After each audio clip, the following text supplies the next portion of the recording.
Welcome to the Designer Practice Podcast. I'm your host, Kayla Das, and I am a Canadian social worker, business coach, and private practice owner. I love all things systems, strategies, and step-by-step processes, helping therapists and coaches design a private practice that doesn't only provide practice profitability, but also the time freedom that they had initially set out to achieve. In this podcast, we'll discuss everything from private practice startup to passive income to building automated systems so that you spend less time inside of your practice and more time outside of it doing the things that you love. Let's dive in.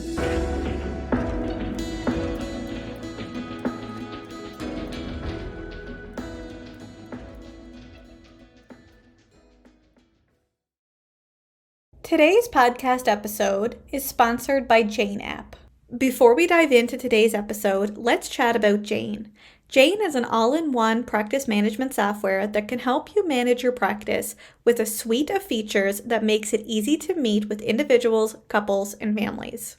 Jane is easy to use even for the least tech-savvy user. Reliability and security are important parts of running a private practice, so Jane is both PIPEDA and HIPAA compliant, and your data is stored safely in the country that you practice, so no matter where or how you practice, Jane is always with you in the most secure and helpful way possible. Whether you work from home or in an office, you can be confident that you'll finish your session notes quickly and securely. Wherever you have Wi-Fi, you have Jane.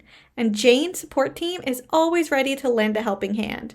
You can learn more at kayladas.com/Jane. That's kayladas.com/Jane. And when you use the promotional code EVASPARE1MO, that's EVASPARE1MO, you'll receive a 1-month grace period on your new Jane account. So check out Jane today. Welcome back to the Designer Practice Podcast, and I'm your host, Kayla Das. Procrastination is one of the biggest blocks that prevent business owners from moving to the next stage of their business. And I think we can all agree that we've all procrastinated at something in our lives. I know I have.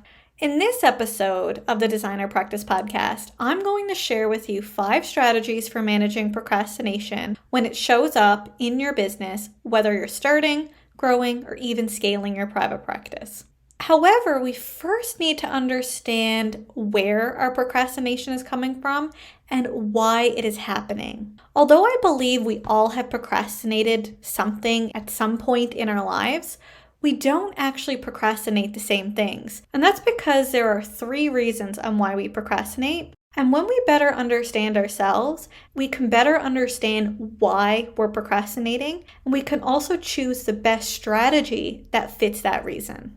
Now, let me break it down a little bit here. In my therapy practice, one approach I come from is cognitive behavioral therapy. And as I know most of you are therapists listening to me today, you already know what that is. But it's basically how our thoughts influence our emotions that influence our behavior. And procrastination is a behavior that's actually linked to a specific emotion. Now, there's 3 emotions I've found to be highly related to procrastination specifically: overwhelm, underwhelm, and fear. When someone feels overwhelmed by something, they are looking at a task or a situation as a whole. And because it's such a large task, it can lead to procrastination. And I use the analogy of a stairwell. It's like you're at the bottom of the stairs and you're looking up at a staircase of 100 steps, and it seems like a daunting task to reach the top, but the best way to do it is take step by step. And as we get closer to the top, it gets easier. However, when we're at the bottom, it seems so easy to avoid taking the task on because it seems so overwhelming on how to get there. Whereas when someone is feeling underwhelmed by something, they really just don't enjoy the task and may not find meaning or purpose in that task. And as individuals, we are all underwhelmed by different things, right? What I might enjoy, you might not. And what you enjoy, I might not. So of course, what we find underwhelming could be very, very different. Even if we know we quote unquote should be doing something or that this specific task should be done, it doesn't mean it's something that we actually enjoy or are energized by. So we procrastinate. And then finally is fear. And this is also where perfectionism comes into play. There's a lot of research showing how perfectionism and procrastination are linked. But really, when someone experiences perfectionism, it's really connected in fear. A fear of making a mistake, or dare I say, fear of not being perfect. But it's not just the fear of making a mistake that people procrastinate. People procrastinate all types of fear. Fear of failure, fear of what other people will think, or otherwise fear of judgment, fear that they're not good enough, or in other words, they experience self-doubt and imposter syndrome, among just a few of the fears that we could talk about. But when we fear something, procrastination can also set in. So really, the first step of managing procrastination is to understand why you're procrastinating. Is it because of overwhelm? Are you overwhelmed by something? Are you underwhelmed by something? Or are you fearing something? And then based on the reason, then you can choose a strategy that best helps manage that particular issue. Because one of the biggest issues is that we assume all strategies are going to work for us. But unless we know why procrastinating is happening, implementing just any strategy, especially if it doesn't align with that specific reason, might not work. So let me share with you 5 strategies for managing procrastination that I actually use in my business. And I'm going to give you personal examples of each individual reason and how I've overcame those specific issues. So let's start with overwhelm. The first strategy is to break down a task, specifically a bigger task, into bite-sized manageable tasks or steps. When you take the time to plan the steps needed in order to complete a larger task, you create a roadmap for yourself, and in turn helps guide you through that specific process. Larger tasks can almost always be broken down into smaller tasks that mask as one. So let me give you an example of a situation in my business and how I've used this strategy. Before I started the Designer Practice podcast, I was actually considering starting a podcast for about a year. And I know a year is a long time, but because I've never done a podcast or even been a guest on a podcast before, I didn't know where to start and I felt super overwhelmed by the idea because it seemed like such a big task. So I bought a course, which really helped, but it still didn't help me stop procrastinating. Until I was a guest on a podcast. And then I realized by being a guest, the process wasn't actually that difficult. So I spent about 15 minutes developing the steps that I needed to take in order to start my podcast. And then I spent the next 30 minutes setting up the back end of my podcasting, which I did learn from the course that I had taken. And then voila! The Designer Practice podcast was born in literally 45 minutes, and I am not joking. Even though I procrastinated for about a year, when I actually broke down each into steps that I needed to take, it was able to help me move forward because I was able to just do one step at a time. Even though I was at stair 0, I was no longer looking up at the top of stair 100. I literally was taking one individual step until I got there. And without moving forward and using this strategy, I would probably still be waiting to start the Designer Practice podcast, and you wouldn't be listening to this episode right now. And that actually breaks my heart even thinking about that. So one strategy for helping you through overwhelm is to really break it down into small individual steps before you start.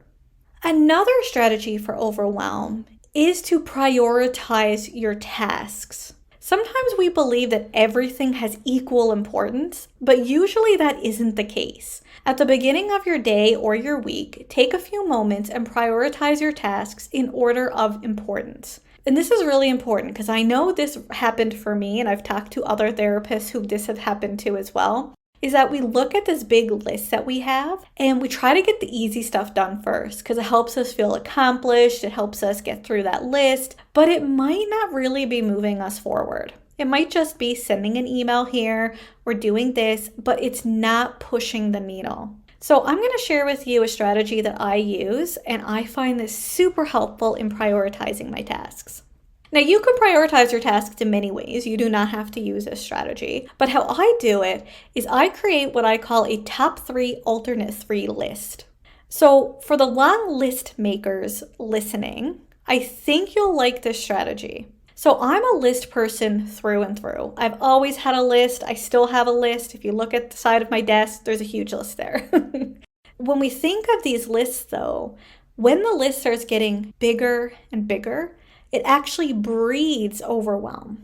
Because once it gets bigger and bigger, it seems like it's never ending and we're not getting through that list.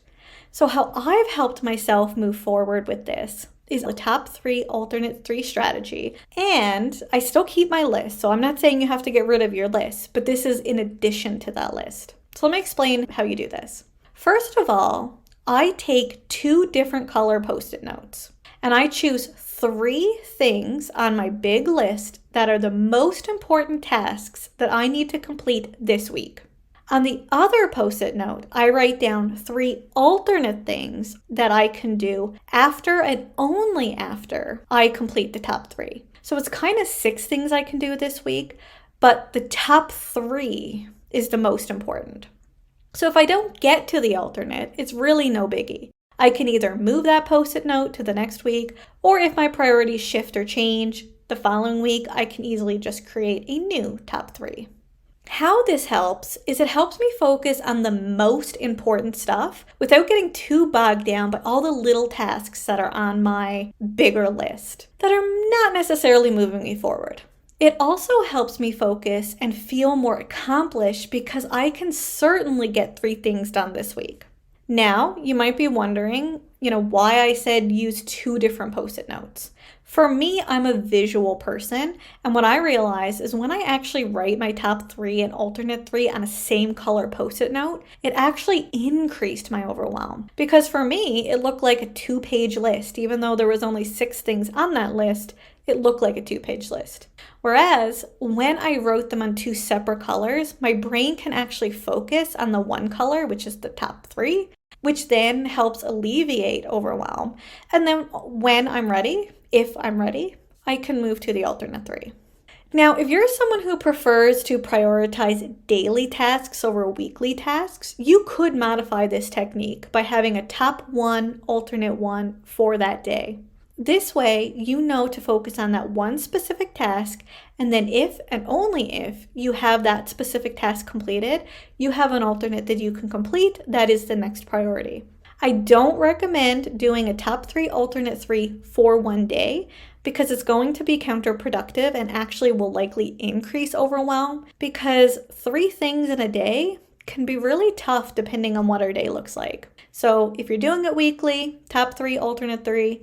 If you're doing it daily, top 1, alternate 1. So those are 2 strategies that can help you with overwhelm. Now let's move on to underwhelm. So like I said, underwhelm is when we just aren't so interested in the activity. So the first strategy I use is using the Pomodoro method, or what I like to call racing the clock. If you've never heard of the Pomodoro method before, it's a time management technique developed by Francesco Sorello in the late 1980s. Basically, its premise is that you set a timer for 25 minutes, and when the timer rings, you take a short break. It's really helpful for underwhelming tasks because when we aren't too interested in a task, it can seem boring, daunting, or even draining to even start that task. But this method helps break it down into short intervals, which makes a task much more doable. However, in my practice, I've modified this technique a little bit to best fit my needs and personality. So the Pomodoro method says to set a clock for 25 minutes, but I actually set it for whatever time that I feel like I want to work on something, as long as it's less than 30 minutes. I found any longer than 30 minutes, I actually don't want to do the task, so it's kind of counterproductive. So it does have to kind of be a short interval. But in my practice, case notes are the absolute underwhelming task that I can do. And I know that some of you can so relate. I really, really, really dislike case notes. But as therapists, we know that we have legal, ethical, and practical reasons on why case notes are important and why they have to be done. But it doesn't mean it makes it any easier to do. So I actually set a timer for about 15 or 20 minutes, depending on how many case notes I have and I want to get completed, and I work through them during that time. But this is where I add a tweak so that it fits my personality. I actually love racing the clock. I'm kind of a competitive person. So what I do is I set the music of the timer to the most obnoxious and loud ringtone that my cell phone has, and I race the clock because I do not want to hear that clock go off. So it helps me get things done and move forward.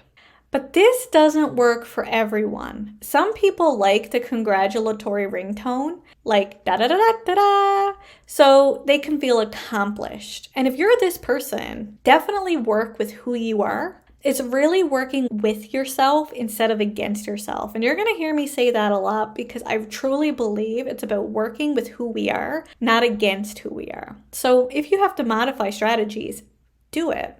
The second strategy for helping with underwhelm is pairing a physical activity with a mental activity that you enjoy.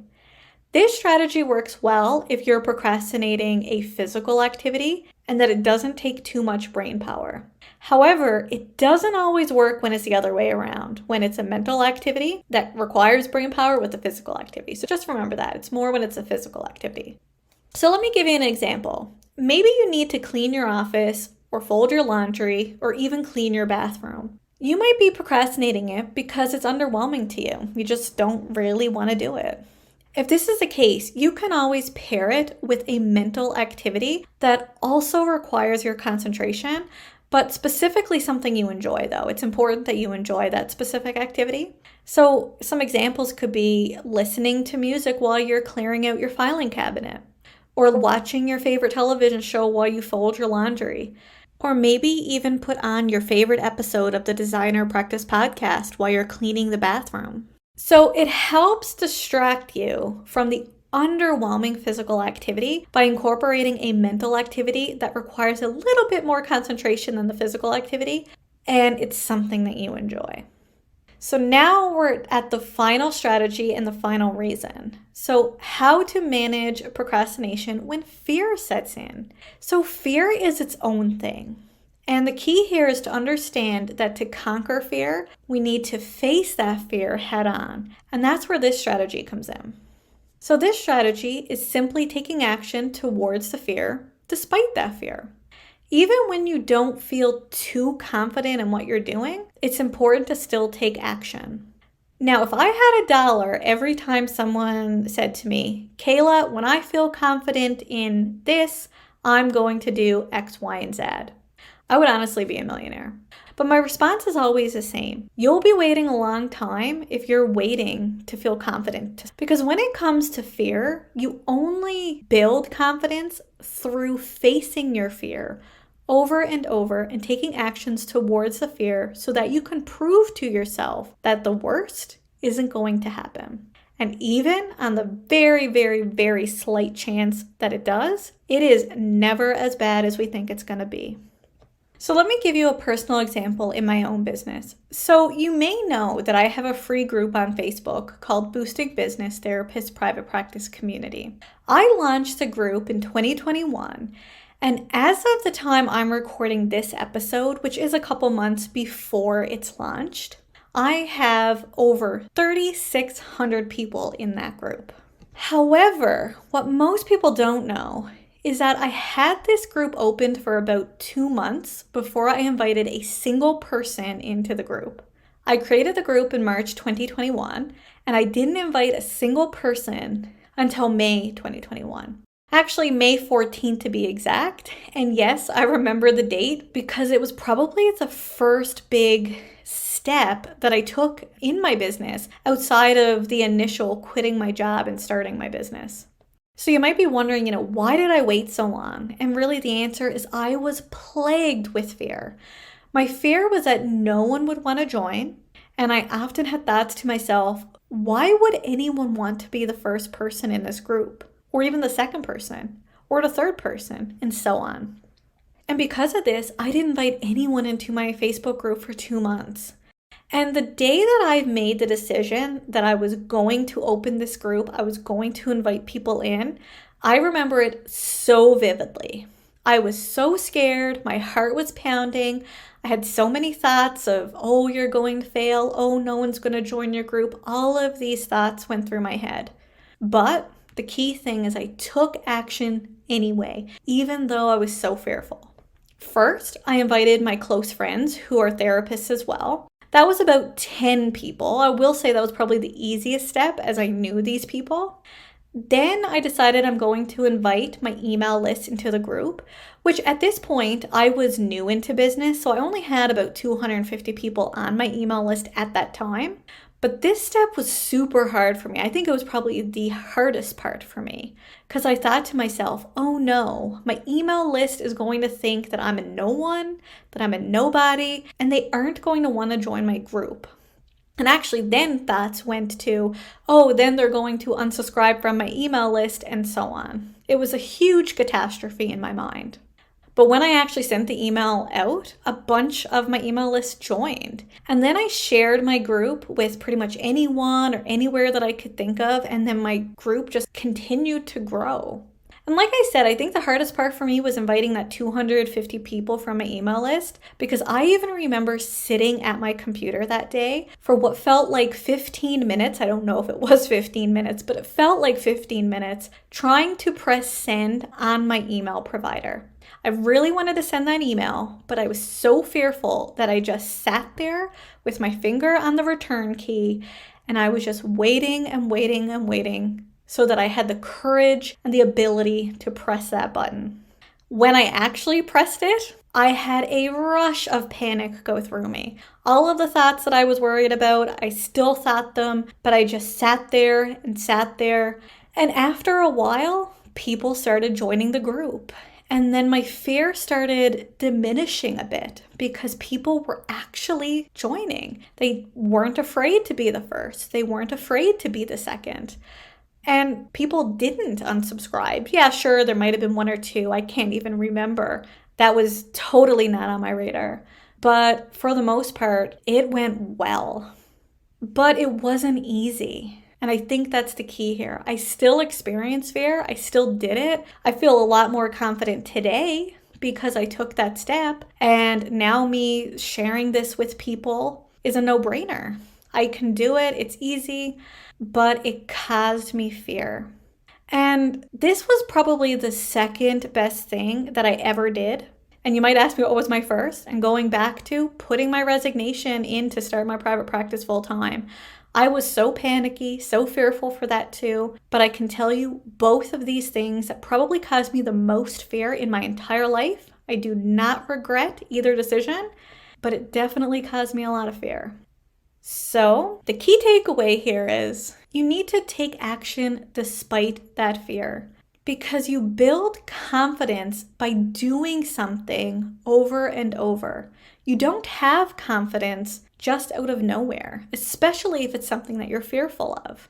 So start taking those steps, start moving forward. And although you might not be starting a group, this shows you that my biggest fear actually ended up showing the opposite.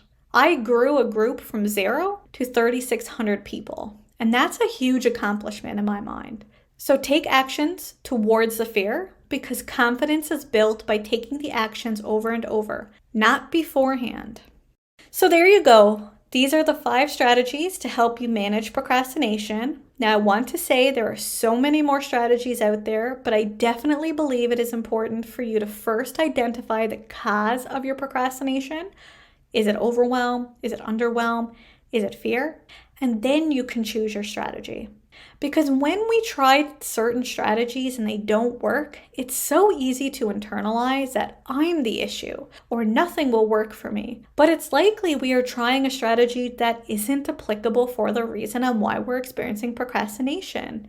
And even if you are using a strategy that's for that reason, not every strategy fits every person, and not every person likes or agrees with all strategy. So it's about finding a strategy that works for you, even modifying some if you have to. That's what I do. and then make it work for yourself, because it's important to work with yourself, not against yourself. So I hope you enjoyed today's episode, and if you did and you're listening on a major podcasting platform, I would be eternally grateful if you would leave a review so that other therapists and coaches know that this podcast can help them as well.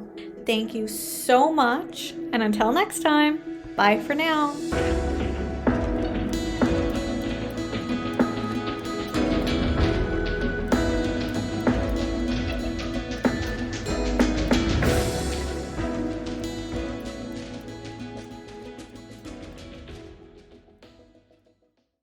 Please be advised that the podcast advertisements and links in this episode may be affiliate and/or sponsor links where Evaspare Inc. and the Designer Practice Podcast receive compensation for sales or signups made through link clicks. This helps the Designer Practice Podcast continue to provide free and valuable content to you each week. Thank you, and we appreciate your support.